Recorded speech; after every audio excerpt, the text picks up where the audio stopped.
Sekarang sifat tahajud Rasulullah sallallahu alaihi wasallam.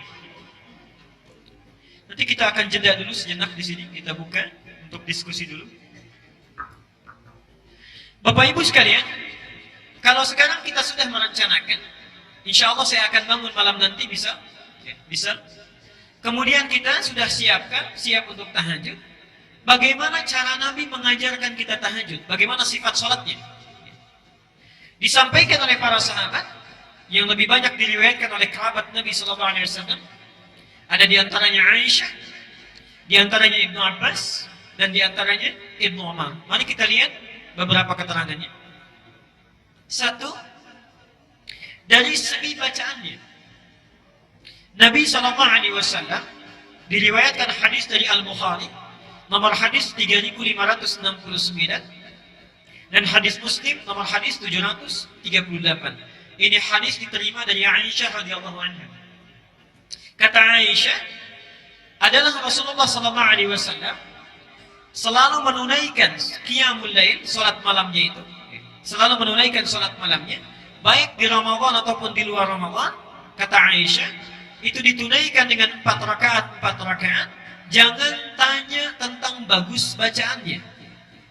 Jangan tanya tentang panjang bacaannya. Kadang disatukan, jangan tanya tentang panjang dan bagusnya. Artinya apa? Sunnah saat kita menunaikan tahajud, mohon maaf, kita bisa fokus di sini. Sunnah saat menunaikan tahajud, sedapat mungkin dibaca dengan tartil, berapapun ayat yang bisa kita hafalkan dan bisa kita baca. Sedapat mungkin dibaca dengan tartil. Mari kita lihat sebentar. Saya beri contoh. Misal,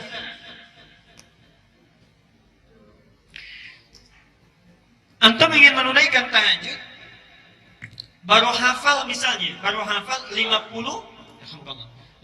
ayat Al-Baqarah. Kenapa ada 50 ayat Al-Baqarah? Ditunaikan misalnya 11 rakaat. Kita bagi 50 jadi 11, berapa? Kurang lebih? Baik ya. Ada yang 4, ada yang 5 ya. Ada 4, ada yang 5. Misal, rakaat pertama 5, rakaat keduanya 4 dan seterusnya. Ini masih sedikit. Sedikit ya? Baik. 4 ayat itu tidak banyak. Alif lam mim dzalikal kitabu la raiba fihi hudan lil muttaqin alladzina yu'minuna bil ghaibi wa yuqimuna as-salata wa mimma razaqnahum yunfiqun. Kemudian walladzina yu'minuna bima unzila ilaika wa ma unzila min qablik wa bil akhirati hum. Sudah selesai. Allahu akbar. Tidak banyak kan? Baik. Tidak banyak. Ada yang kedua banyak, misalnya saya ingin menyelesaikan, maaf, misal saya sudah hafal surah Al-Baqarah 286. Dibagi 11 berapa? Misal dibagi 11, masing-masing misal saja, masing-masing 25 ayat setiap rakaat. Ada 25, ada 26, misal saja. Perhatikan sini. Ada yang dimaksud bacaannya, tafsir pertama itu artinya banyak yang dibaca. Jadi kalau antum banyak hafalan Qur'annya, diusahakan ketika tahajud itu dipraktekkan hafalan Qur'an yang kita baca. Makanya ada manhaj dalam hafalan Qur'an, puncak kita mengulang hafalan kita itu ditunaikan saat tahajud. Jadi kalau hafalan Qur'an antum ingin kuat, ayo saat tahajud tunaikan malamnya, ulang kembali hafalan Qur'an kita. Jelas sampai sini? Jadi yang pertama, sifat banyak bacaannya, banyak. Karena itu disebut di hadisnya panjangnya. Ya, disebut panjangnya. Di satu. Yang kedua, kalau cuma hafal ayat-ayat atau surah yang singkat, misal saya baru hafal juz amma. Juz ammanya pun bagian belakang, wadduha, alam nashrah dan sebagainya misalnya. Nah, maka berlaku ketentuan yang kedua, bagusnya dibaca dengan tartil sesuai dengan hukum tajwidnya. Jelas sampai sini?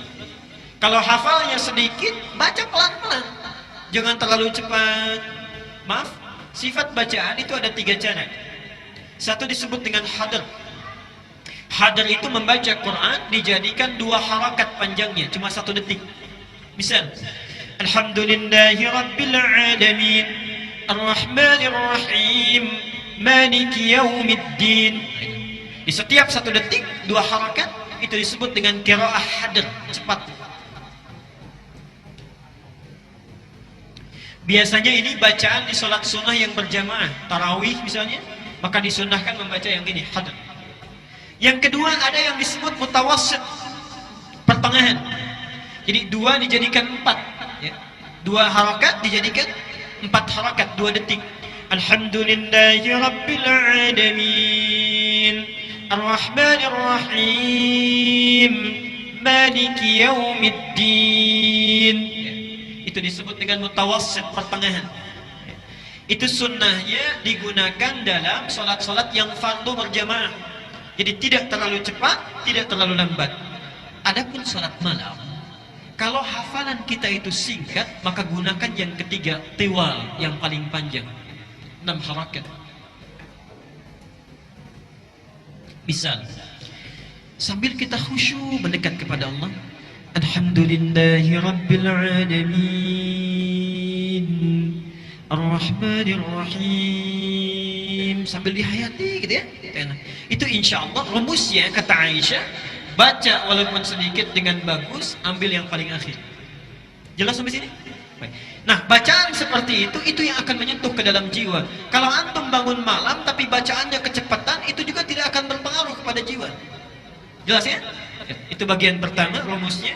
Di sunnah nabinya, kalau panjang bacaannya, silahkan baca dengan qiraah yang hadar tadi, kalau banyak.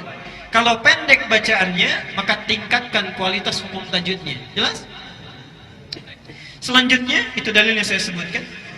Yang kedua, gerakan yang dilakukan oleh Rasulullah itu begitu tenang. Begitu tenang. Subhanallah. Nanti lihat di riwayat Muslim nomor hadis 756. Riwayat Muslim 756. Itu disebutkan, subhanallah, perpindahan sholat Rasulullah itu dari satu gerakan ke gerakannya itu tumaninah luar biasa, tidak terlalu cepat. Selesai misalnya, lam yalid wa lam yulad wa lam yakul lahu kufuwan ahad. Diam dulu ya, karena ada ketenangan di situ. Itu sunnahnya. Ada 2 diam yang harus dilakukan dalam fikih salat, sifat salat Nabi. Satu, diam sebelum membaca Al-Fatihah, itu membaca iftitah atau istiftah. Yang kedua, diam setelah membaca surat sebelum kita ruku. Diam sejenak baru beliau bertakbir untuk ruku. Rukunya pun tenang sekali. Sampai-sampai puncaknya, maaf, pernah dengar hadis ini? Rasulullah sholat sampai kakinya bengkak-bengkak. Sampai Aisyah terseduh-seduh melihatnya. Beliau sedang tertidur, tiba-tiba tergeser tangannya, kena kaki Rasulullah. Bangun, melihat suaminya sedang tahajud, sampai kelihatan kakinya bengkak, subhanallah. Sampai terseduh-seduh ketika salam, tidak banyak orang tahu, itu baru rakaat pertama. Baru rakaat pertama. Kata Aisyah, kenapa lahir hadis ini? Jangan tanya panjang dan bagusnya. Karena panjangnya bacaan Nabi, sekalipun cuma 3 surat, surat itu yang dibaca Al-Baqarah, Ali Imran, An-Nisa. Itu 1. Dan ketika dibaca, tartilnya luar biasa, ya. Hebatnya lagi, itu baru bacaannya. Gerakannya jangan tanya panjang bagusnya gerakannya. Begitu rukunya lama, dirasakan mendekat kepada Allah, ya. Karena Nabi tahu kalau siang pasti sibuk dengan umatnya. Kapan lagi ketemu Allah kalau bukan malam? Karena itulah ketika salam ditanya oleh Aisyah, ya Rasulullah, lima hakadha? Rasulullah, kenapa mesti seperti ini? Alam takun madmunan, alam takun maksuman. Bukankah engkau telah dijamin masuk surga dan bebas dari kesalahan? Apa jawab Nabi? Afala akunu abdan syakura. Apa aku tidak boleh menjadi hamba yang bersyukur? Jadi sunnahnya, kalau antum ingin menunaikan tahajud, 1, lihat rumusnya ya. Bacaan bukan sekedar dibaca, tapi dihayati apa yang kita baca. Jadi kalau bisa, sebelum kita baca dulu terjemahannya, tahu artinya. Jadi begitu kita membaca, hati langsung menghayati. Yang kedua, lakukan gerakan dengan tumakninah, karena setiap gerakan itu ada doa-doa yang dikabulkan. Contoh, dalam ruku Nabi melarang membaca Quran karena di situ ada potensi doa yang bisa dikabulkan. Dalam sujud Bahkan Nabi menyampaikan hadis riwayat Ibnu Abbas, ya, keadaan antara hamba dengan Allah yang paling dekat itu saat sujud, wa huwa sajidun fa'aktsirud du'a, maka perbanyak doa saat sujud. Subhanallah, antum berada langsung bersama Allah di keheningan malam. Bahkan hadisnya qudsi, Allah sedang menunggu, kenapa tidak kita manfaatkan? Kalau orang tahajudnya benar, itu 2 rakaat saja bisa lebih daripada 15 sampai 20 menit barangkali. Enak gitu. Jalan. Yuk lanjutkan. Sekarang berapa jumlah rakaatnya? Pelan-pelan. Kaidah umumnya, tahajud itu tidak memiliki batas rakaat. Kaidah umumnya. Oke? Nabi pernah menyampaikan dalam hadis riwayat Ibnu Umar, ini saya sampaikan dalilnya, yang ini saya langsung tuliskan karena tidak banyak orang yang biasa mendengarnya. Lihat di sini ringkasan dalilnya. Ada di Al-Bukhari nomor hadis 460, Muslim 1782 dan At-Tirmidzi nomor hadis 437. Dari Ibnu Umar, lihat rumus pertamanya. Salatul laili, salat malam itu cara menunaikannya masna. Silakan lakukan dengan 2-2. Jadi 2 rakaat salam, 2 rakaat salam. Fa idza khashiya ahadukumus subha shalla rak'atan wahidatan tutiru lahu ma qad shalla. Kalau sedang menunaikan 2-2 itu tiba-tiba tidak sadar sudah dekat ke subuh, maka langsung tutup dengan sekali witir. Jadi aturan umum sholat tahajud itu yang dilakukan di malam hari itu umumnya tak terbatas jumlah rakaatnya. Kalau itu ingin dilakukan maka mulai lakukan dengan 2 rakaat. Jelas sampai sini? Di 2 rakaat salam, 2 rakaat salam. Tiba-tiba kita akan bangun lagi, misalnya datang fajar, lebih dekat fajar, cukup bangun tunaikan 1 rakaat dan itulah disebut dengan witir sebagai penutup. Jelas sampai sini? Adapun yang sering dilakukan Nabi, walaupun Rasulullah menyampaikan umumnya kepada para sahabat, kenapa hikmahnya menyampaikan 2-2? Karena Nabi tahu kalau sahabat diajarkan satu amalan pasti akan ditiru itu. Pasti akan ditiru. Pertanyaan saya, apakah semua orang bisa meniru Nabi? Belum tentu. Memang 2 rakaat, tapi rakaat pertamanya Al-Baqarah, Ali Imran, An-Nisa misalnya, belum tentu bisa ikut. Belum tentu bisa ikut. Karena itu diberikan kemudahan oleh Rasulullah. Yang biasa dilakukan Nabi, lihat sini. 1, Nabi kadang sholat dengan 13 rakaat. Kadang 13 rakaat. Ini yang biasa dilakukan oleh Rasulullah. Ini kalau tinggal beliau di rumahnya Maimunah. Di rumahnya Maimunah. Hadisnya sahih, di antaranya di Abu Daud nomor hadis 1367. 1367. Ini langsung diriwayatkan oleh Ibnu Abbas, dan saat itu Nabi sholatnya bersama Ibnu Abbas. Jadi Ibnu Abbas sedang diajarkan sholat tahajud oleh Rasulullah, ditunaikan 13 rakaat. Kalau 13 rakaat ada 2 cara. 1, tunaikan dulu sholat yang ringan 2 rakaat, disebut dengan khafifatain. Dia tidak perlu pakai sunnah. Kita sholat misalnya takbir saja, Allahu Akbar, kemudian langsung kita baca Al-Fatihah, iftitahnya sedikit saja, langsung Al-Fatihah gitu ya, sampai dengan waladhdallin amin, kemudian rukuk. Jadi tidak membaca surah. Itu 2 rakaat pembuka, disebut khafifatain, 2 rakaat yang ringan. Selanjutnya tunaikan 2, yang terakhir ditutup witirnya 1. Ya. Jadi kalau antum ingin menunaikan sholat yang 13 rakaat, maka rumusannya formula 1, 2 rakaat ringan. Kemudian selanjutnya masuk tahajud 2 rakaat sampai dengan ke-10-nya, ya. Kemudian setelah itu tutup dengan 1 witir. Yang kedua, kalau beliau menginap di rumah Aisyah, itu yang sering dilakukan adalah 11 rakaat. 11 rakaat. Formulanya bagaimana? Ya, kita lihat hadisnya sahih. Al-Bukhari nomor hadis 3569, Muslim nomor hadis 738. Kalau dilakukan dengan 11 rakaat bisa dengan 2 cara. 1, yang dilihat oleh Aisyah langsung, Nabi melakukan 4 kemudian witirnya 3. Jelas ya? 4 witirnya 3. Jadi 4 rakaat pertama, 4 rakaat kedua, kemudian witirnya 3. Tapi ketika Nabi menyampaikan kepada sahabat yang lain, subhanallah, 11 ini diberi pilihan. Bahkan bahasa Nabinya masna, dua-dua, ya. Jadi kalau antum ingin menunaikan 11 rakaat, boleh 4-4-3, boleh 2-2-2-2, witirnya terakhir ditutup dengan bisa 3, bisa 1. Bisa 3, bisa 1. Tapi tolong catat gini ya, tolong catat dengan penting.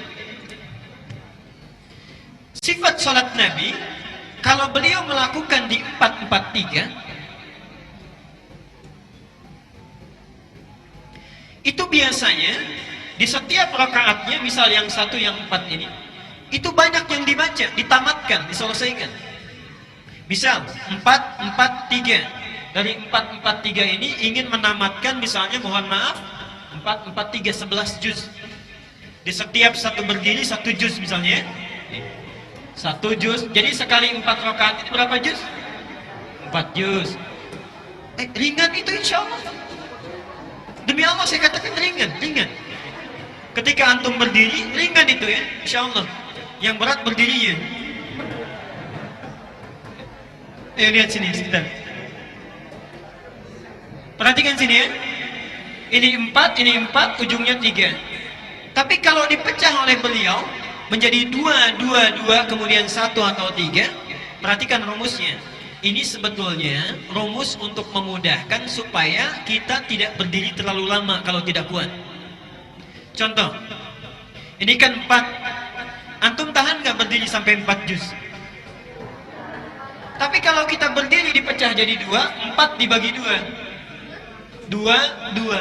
Yang tadinya berdiri 4 ini, berdiri misalnya sampai dengan 3 jam, misal 3 jam, ketika dibagi 2, kaki kita itu hanya beristirahat 1,5 jam saja berdiri, atau misalnya 1 jam saja.